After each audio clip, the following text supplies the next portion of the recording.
1,200 years ago, the people of Tibet developed a comprehensive medical system. They understood how the mind can powerfully affect the body. They knew subtle ways of changing the body's chemistry with medicines made from plants and minerals.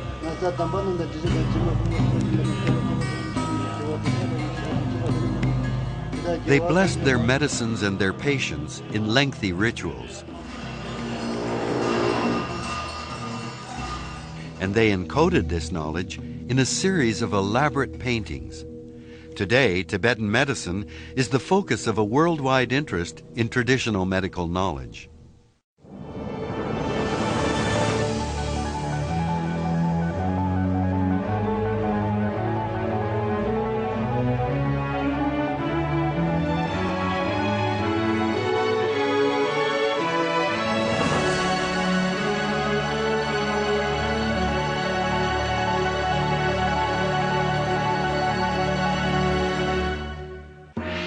One of the conceits of present-day society is the notion that modern science, technology, and medicine have made the past irrelevant.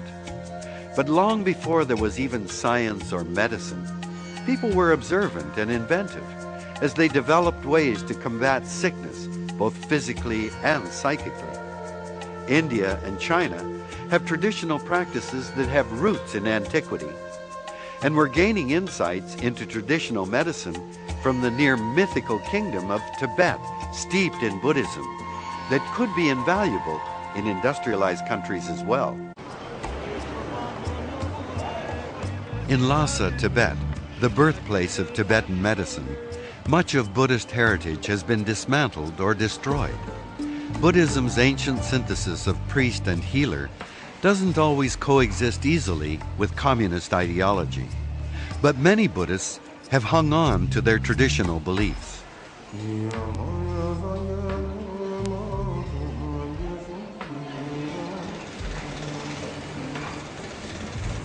When the Buddha left his sheltered life, it was the shock of seeing someone who was sick, someone old, and then someone who had died that set him on the path to enlightenment. The Buddha himself claimed to be a healer, not a god, and offered his teachings as remedies, not gospels.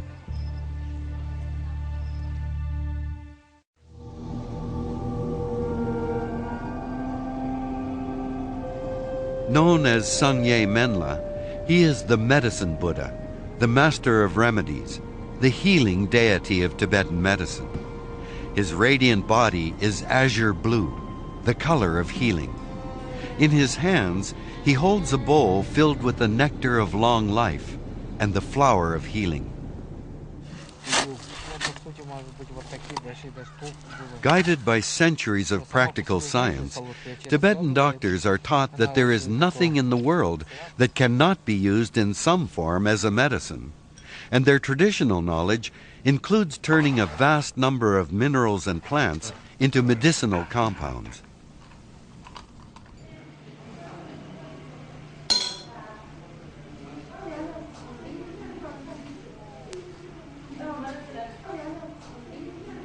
Practitioners still use treatments that used to be part of Western medical practice, but have now been changed or abandoned.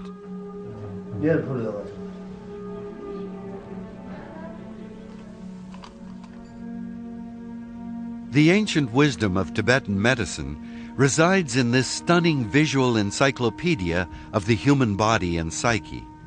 Based on centuries of observation, these intricate paintings represent a blend of Buddhist spiritual teachings, a complex medical science, and an elegant art form.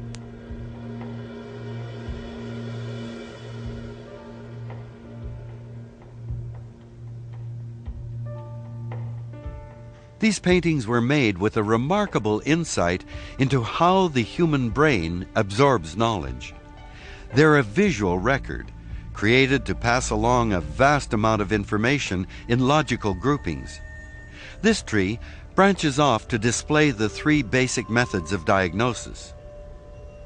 First, observation. The leaves show the doctor how to look carefully at the patient's body, particularly the tongue and urine. The center branch shows the importance of touch and accurately taking the pulse.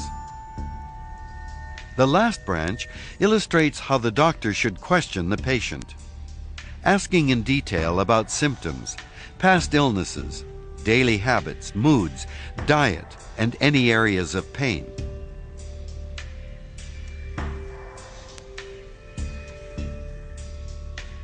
As Buddhists, Tibetan doctors were unburdened by beliefs in ritual purity or caste, so they were never reluctant to handle and examine bodily materials. This was probably why they were noted for their excellent diagnostic skills.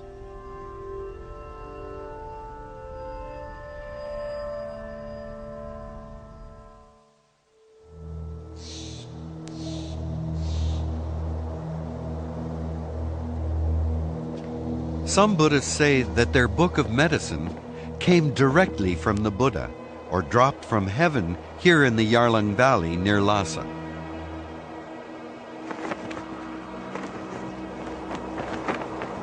Others with a more historical bent point to Tibet's first great king, Songtsen Gampo. Under his auspices, Tibet held its first international medical conference in the 8th century, inviting physicians from the neighboring countries of India, Nepal, Greece, Persia, and China to share their knowledge. Yurtok the Elder, the great sage of Tibetan medicine, took the essence of each system and created a distinctly Tibetan fusion, reflected in the first widely accepted Tibetan medical text, the Four Tantras. In Europe in the 17th century, to be medically curious is a dangerous pursuit.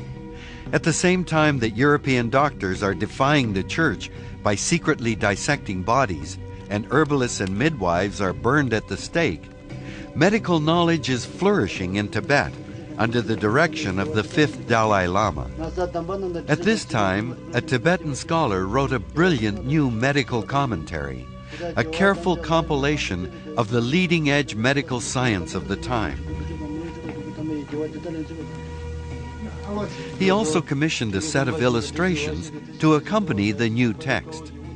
The medical wisdom of 1,000 years of practice was distilled onto 79 cloth panels.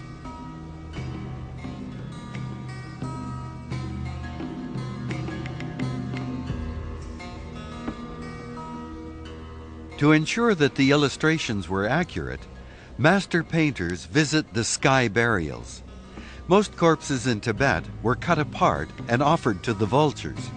At the funeral grounds, the actual construction of the human body was very clear.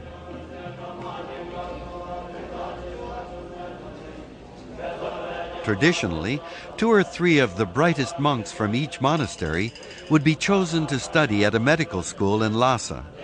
Over the years, these monk doctors traveled across the Tibetan plateau, spreading their medical knowledge and their Buddhist faith throughout Central Asia. They expand Tibetan influence north into Russia, establishing thriving Buddhist communities in Buryatia, the region around Lake Baikal, between Mongolia and Siberia.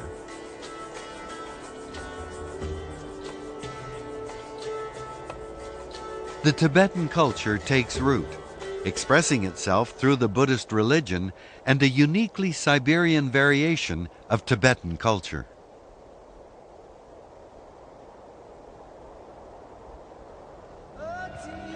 But the Tibetan medicine of Lhasa and faraway Buryatia were to be tested by a new god of scientific socialism and progress. In Russia, the overthrow of the Tsars and the Bolshevik Revolution marked the beginning of a dark age for the Buddhists of Buryatia. Stalin's purges in the 1930s release an inexplicable brutality on a massive scale. Monasteries are burned to the ground or reduced to rubble. Religious manuscripts and relics are looted and destroyed. Buddhist leaders are executed by the thousands. Tibetan Buddhists are also living on borrowed time.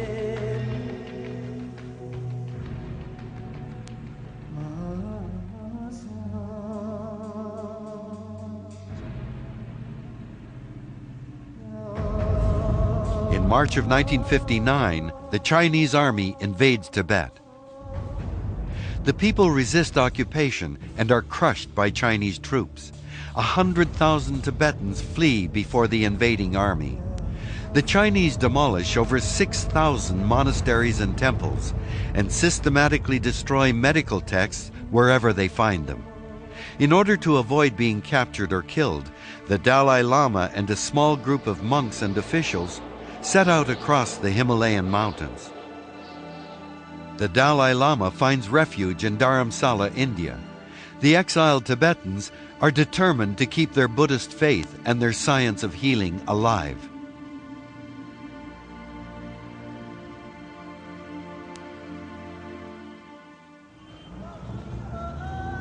The heart of Tibetan culture continues now in exile in Dharamsala, the area in northern India granted to Tibetans after the Chinese invasion of their homeland.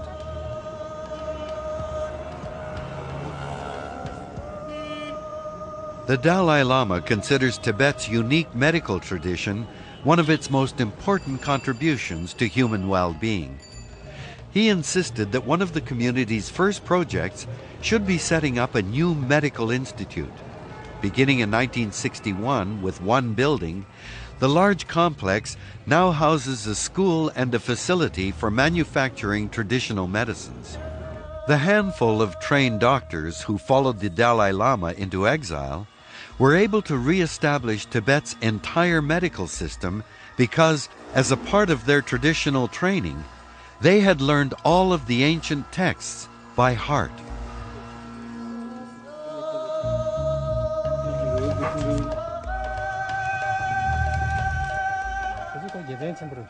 Dr. Dawa guides his students through the 7-year course required to become a doctor of Tibetan medicine. But this classroom looks a little different from what it would have 100 years ago. Not everyone is a monk. Many of the students are women, and a significant number of them plan to study Western medicine as well. The qualities necessary for a physician are to be knowledgeable and experienced.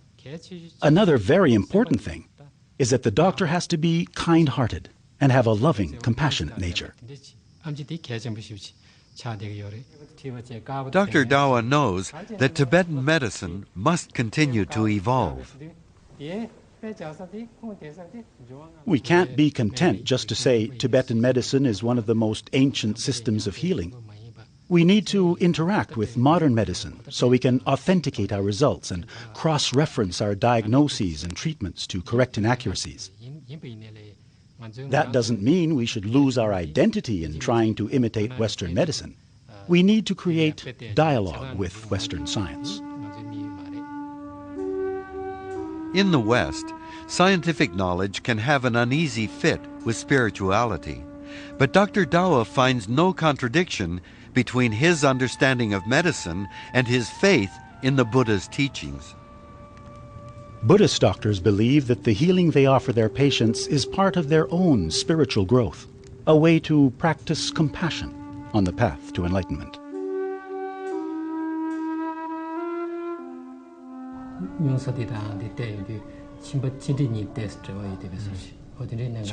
In Tibetan medicine, healing is a collaboration between doctor and patient. No blinking lights or high-tech equipment. Dr. Dawa makes his diagnosis using careful observation, a trained sense of touch, and a real dialogue with his patient. Is this where it hurts?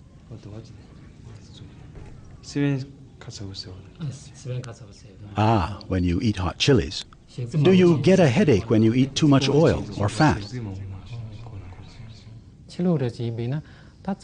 Western medicine is good for acute ailments and for emergency cases, as when there are traumatic injuries.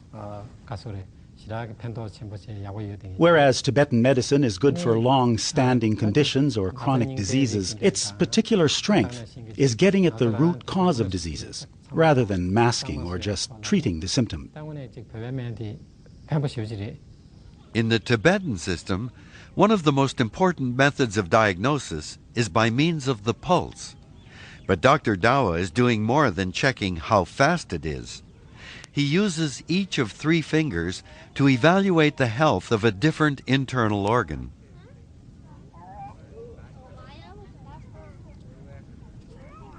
Next, the urine. The color, odor, and characteristics of the bubbles in the urine all point to what might be out of balance in the patient's body. From the color of the urine and how the bubbles disappear, it seems this is a bit serious. Try to eat more fruit, but not sour fruit. For the time being, I will prescribe medicine for 1 week, then come back with another urine sample. Initially, almost every disease stems from an unwholesome diet or improper behavior, which cause imbalances in the body. According to the Tibetan knowledge of healing, the 4 main methods of treatment are correct diet and behavior, the appropriate medicine and accessory therapies like massage and acupuncture. In Dharamsala, the spiritual and physical elements of Tibetan medicine remain inextricably linked, but China and Russia have sought to sever the bond. Want to know what we're up to? Visit our website.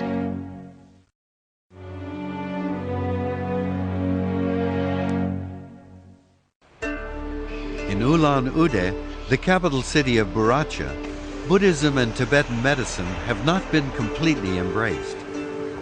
Tuvan Dorji is a Buddhist monk and a doctor who practices traditional Tibetan medicine here. It hasn't always been easy. At times, he's been hounded by the KGB and forbidden to leave the country.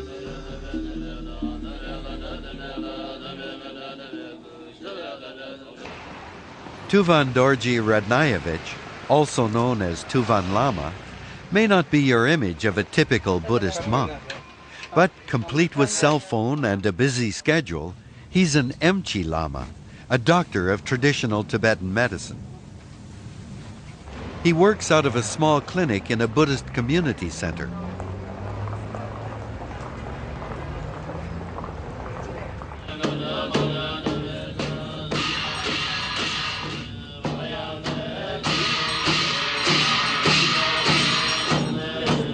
Tuvan Dorji takes a vow very similar to the Hippocratic Oath, to do his utmost to cure and to treat every patient equally, regardless of age, race, or wealth.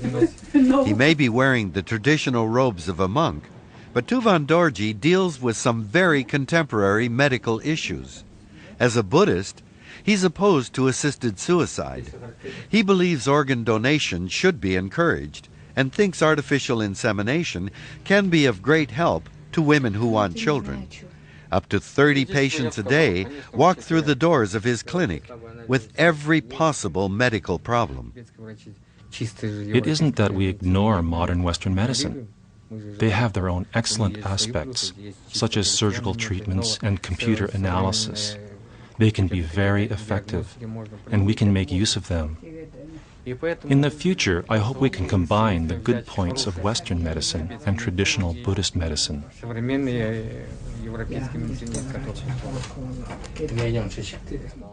His first patient today is 11-month-old Zorik. He's back for a checkup for a skin condition.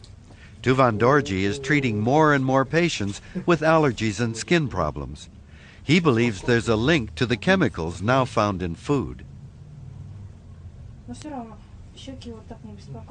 Tuvan Dorji relies on a sensitive touch, careful observation, and quiet listening. And if the patient is too young for a conversation, it's all the more important to be aware of body language, the color of the skin, and overall energy.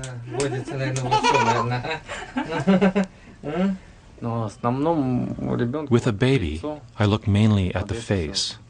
It shows everything that would indicate inner diseases. A typical treatment starts with herbal medicine and changes in diet.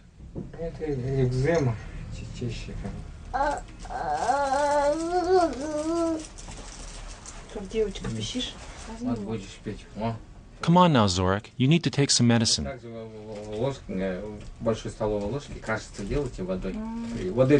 You should give him natural food. Don't give him the artificial stuff in packages. That kind has lots of preservatives. For the first few months, we treated him with ointments and creams, but everything got worse and worse. It even affected his breathing. His skin would get inflamed and scab over and just peel off. The modern medicine didn't help, so we came here to see the Tuvan Lama. It was miraculous. His medicine helped at once. Zorik's cheeks healed and he started to breathe normally.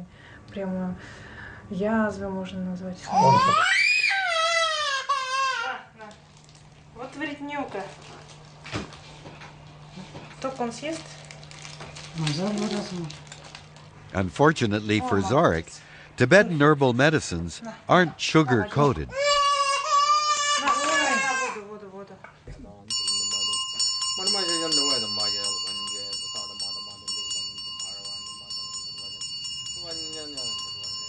As a Buddhist doctor, Tuvan Dorji believes he can help strengthen the healing power within his patients.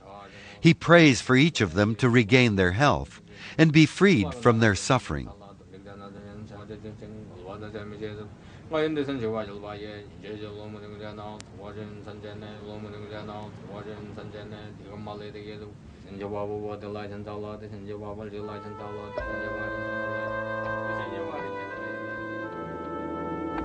Only a few of the highly trained Emchi lamas had survived the brutalities of the 30s, and Buddhists were still considered class enemies by the Soviet state. So when Tuvan Dorji decided to become a Buddhist doctor, he faced some serious obstacles. But there were difficulties. To go to a Buddhist school, you had to get permission from the Communist Party's Central Committee all the way in Moscow. But here in Baracha, I was very lucky to meet Shambar Dorje Gamboyev, the man who until the end of his life would always teach me. He got me into the institute, and I graduated in 1982. When Tuvan Lama finished his medical training, he was forced to register with the KGB. All the lamas were supposed to tell on one another who was doing what, and they tried to force us to spread rumors about each other, and I refused to do this. Fortunately, they did not stop me from being a lama. I was allowed to go to Mongolia, but I was barred from going anywhere else, so I couldn't leave the country to continue my education.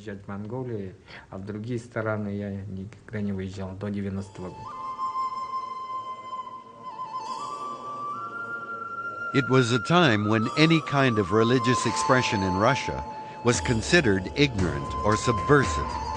But the Buddhist belief that everything is impermanent turned out to be quite true. Things in Baracha were about to change once again. In 1989, after the collapse of the Soviet Union, Buddhism was declared a legal religion, and once again, the temples are a place of celebration.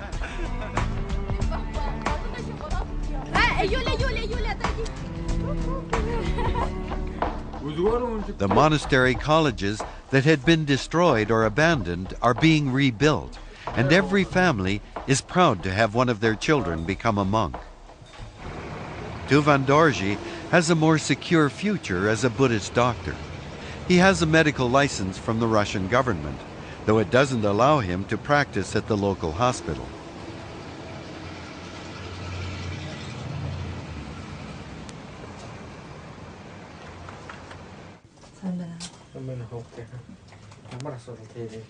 Today's first patient is Mrs. Galma. She's a social worker and sees the Tuvan Dorji for both physical and spiritual reasons.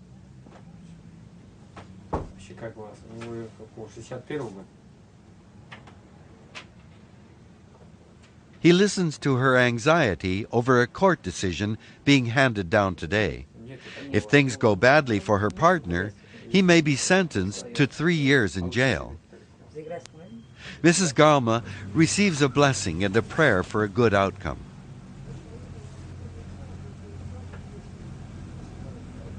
A doctor must have a big heart. He must understand his patient's soul and help them psychologically and spiritually. Along with being knowledgeable, he should be open-minded. He can't keep himself isolated from the world. He can't stay inside a capsule. The Emshi Lama is now my personal physician. He's the kind of person that you can open up your soul to. He has such understanding eyes. Health and mind are connected. And the most important thing is that the doctor and the patient are friends.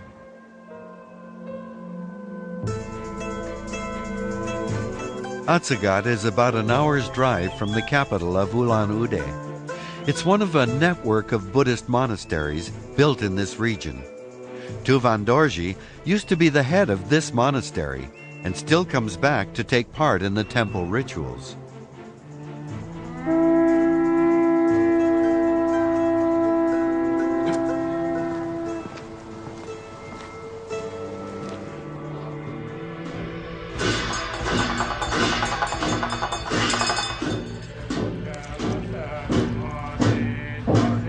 His nephew Genghis, who himself hopes to become a doctor one day, spends the summers here learning all he can about Tibetan medicine from his uncle.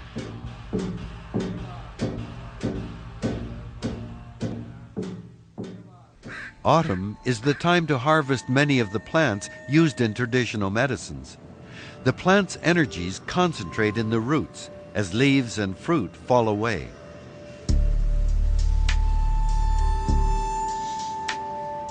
You stay here and guard the house.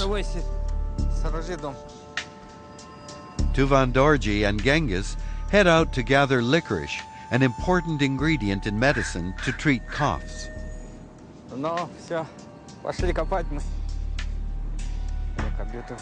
Trekking to remote places to harvest medicinal herbs has always been a part of a doctor's training.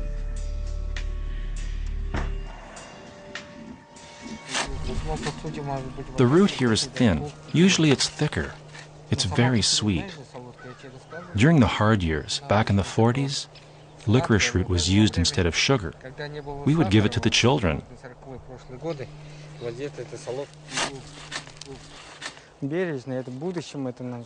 Just dig on this side, Genghis. If we dug around and destroyed the root system and took all of it, that would be bad. We have to be careful because the plants are our future. It's not only you who comes to collect here, but other people.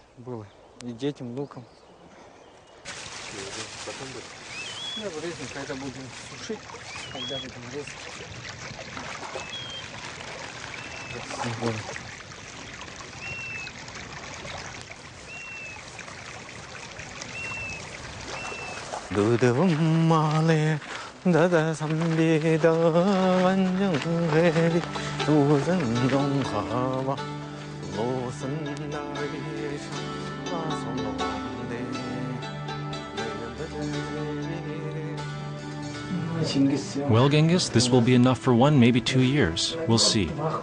Maybe we'll go out again next year. And what is the licorice root used for? I'll make a medicine with it to treat coughs. It helps clear the chest.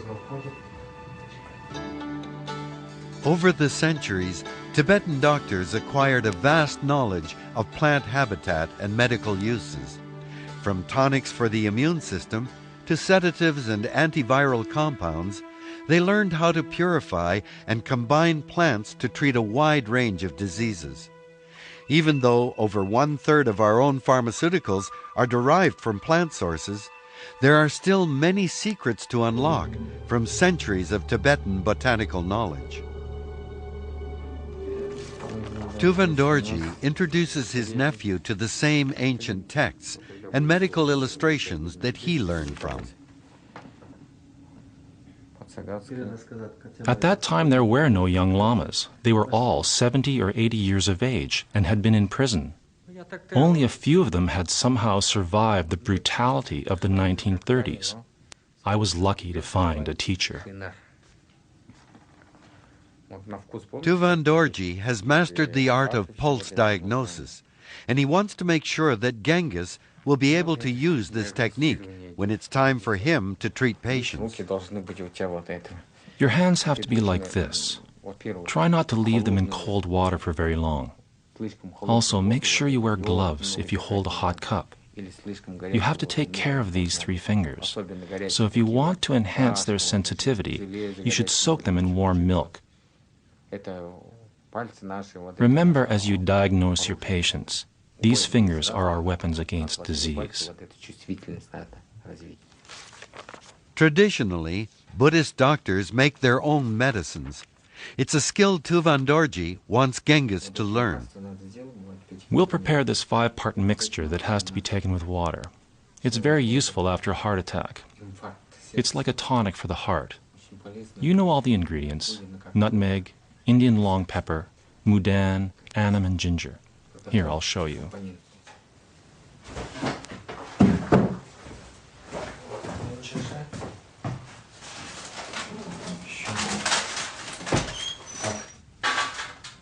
A thorough knowledge of the plants is something that will take years.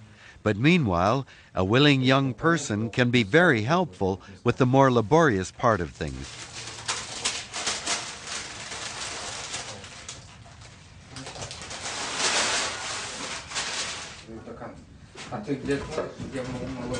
Put your weight evenly at both ends. And don't forget to keep reciting the Medicine Buddha mantra.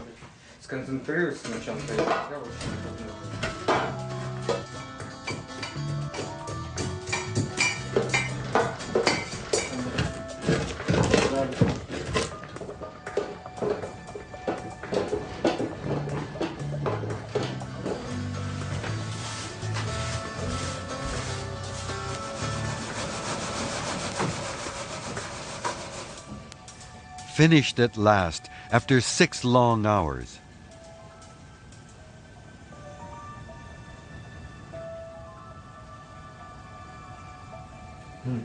Yes, wonderful. Very well done. When you prepare a medicine like the one we have ground here, it is so far only a mixture, not yet a medicine. Now we have to read the mantra for the Medicine Buddha. The prayers energize the medicine and strengthen its healing powers. In the past, these ritual prayers that give the medicines the power to cure could be held over a period of months. This particular blessing is conducted over 5 days and nights.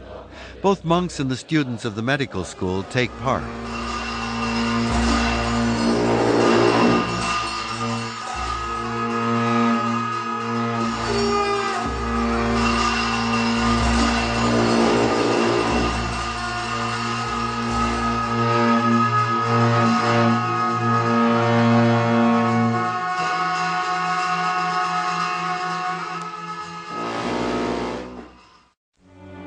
Want to know what we're up to? Visit our website.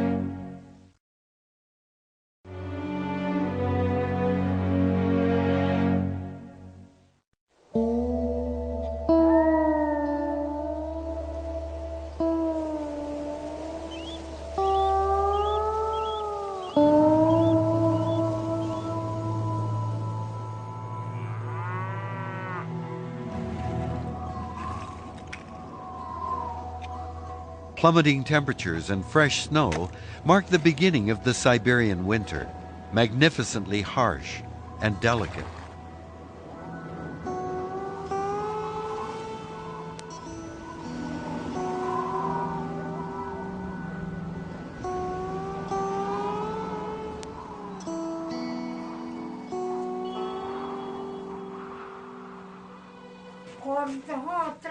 Inkiva Dzidma has come all the way to Atsagat Datsun to consult with Tuvan Dorji. I see that you've lost weight. It's because of this terrible disease. I have cancer. She was diagnosed at a hospital in town with stomach cancer, but it's important to her to get his diagnosis and his advice too. As he holds her frail arm, he can immediately tell that her condition is terminal.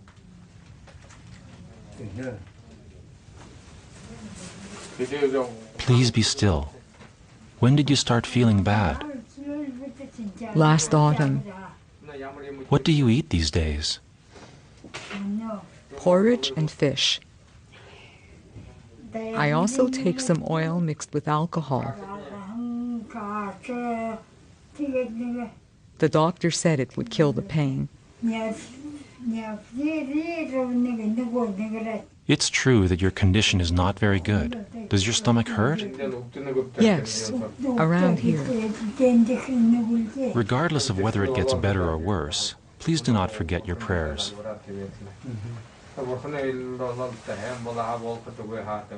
As he sees her to the door, he knows he may be saying goodbye. He encourages her to keep a calm mind and seek refuge in the Buddha. I've lived a long life, and my children have grown up. Like all Buddhist doctors, Tuvan Dorji has a great responsibility for helping his patients through the last stages of life. He helps each one make their own journey, encouraging them to find refuge in the Buddha's teachings and the prospect of rebirth. She is completely aware that death is near at hand. I think she is a very courageous woman. She can fight the disease a little longer, but mainly she needs to keep a calm mind and prepare for her death.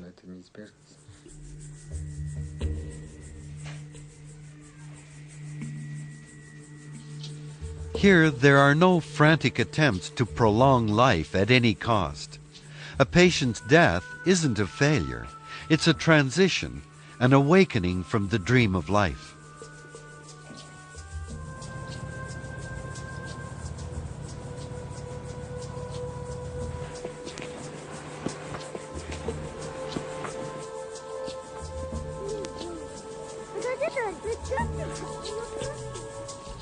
Today, Tuvan Lama is presiding over a funeral of a resident of Atsagatsi village.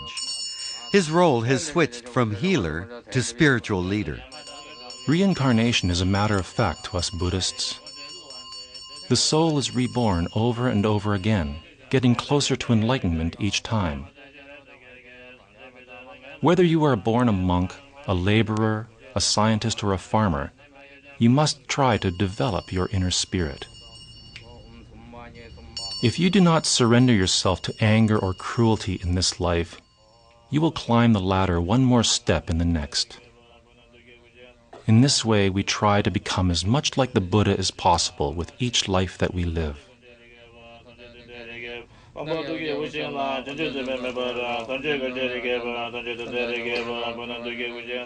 Burning the photograph severs the last connection of the deceased person to this world.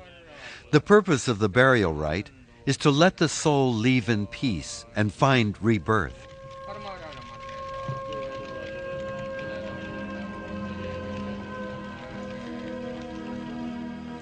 In Buddhism, this present life is considered to be a preparation for death and the new lives to follow. The coffin is turned away from the village, so the soul won't be able to find its way back.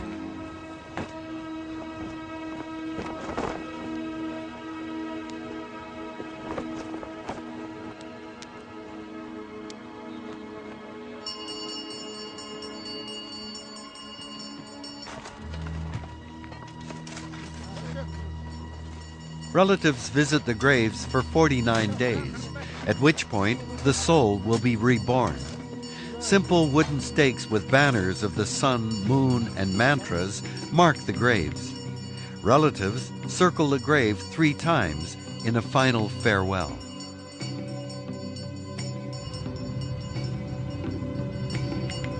Tuvan Dorji is the last to leave. He must close the path so the soul cannot follow them back to the village.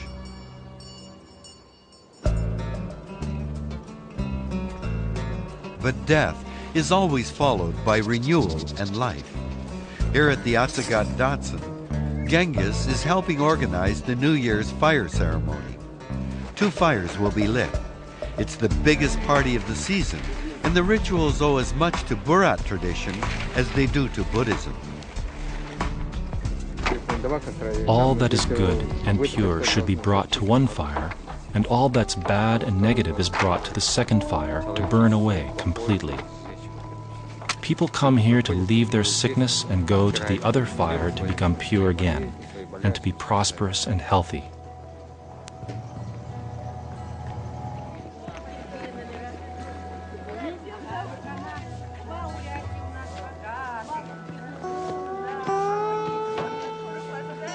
People start to gather at dusk. They bring bags of wheat flour balls, which they've rubbed over their bodies. They believe they'll be rid of all earthly desires and karma when the balls are burnt in the fire.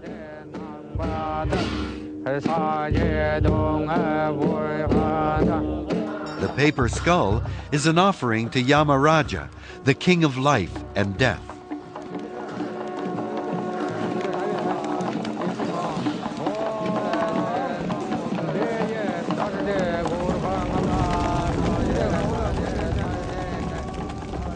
As the two fires light up the winter sky, one burns away the failures of the past year.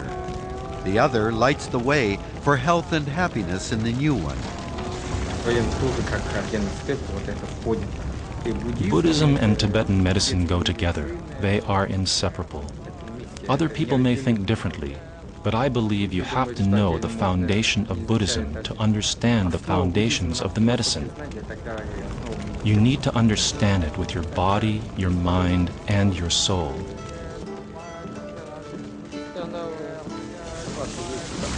Buddhist medicine will be alive as long as we pass on the heritage to new generations. As long as patients want to be treated with Emchi lamas, we will keep our tradition, and I believe people will come to us for help. As long as Buddhist medicine has the power to heal.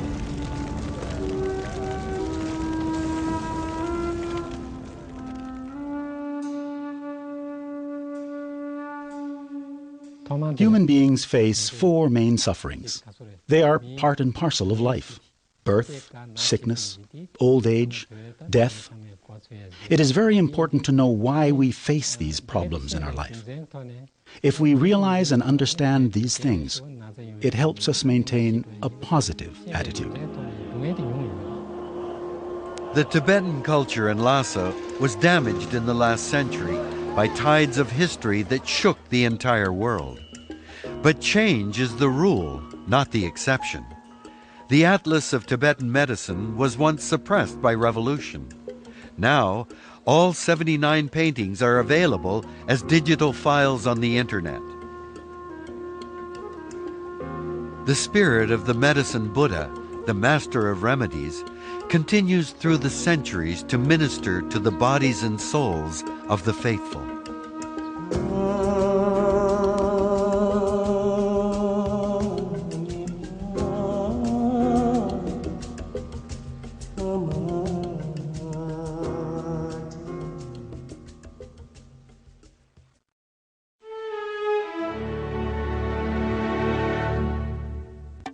It's time to enter our third annual Nature in Focus environmental photography contest.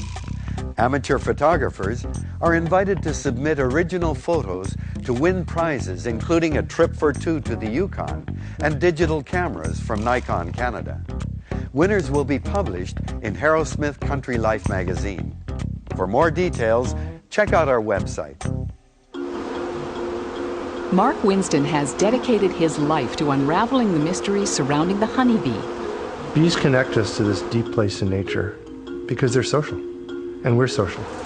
An extraordinary journey inside the hive, where for the first time HD cameras capture the magic of the bee world. Bee Talker, next time on The Nature of Things.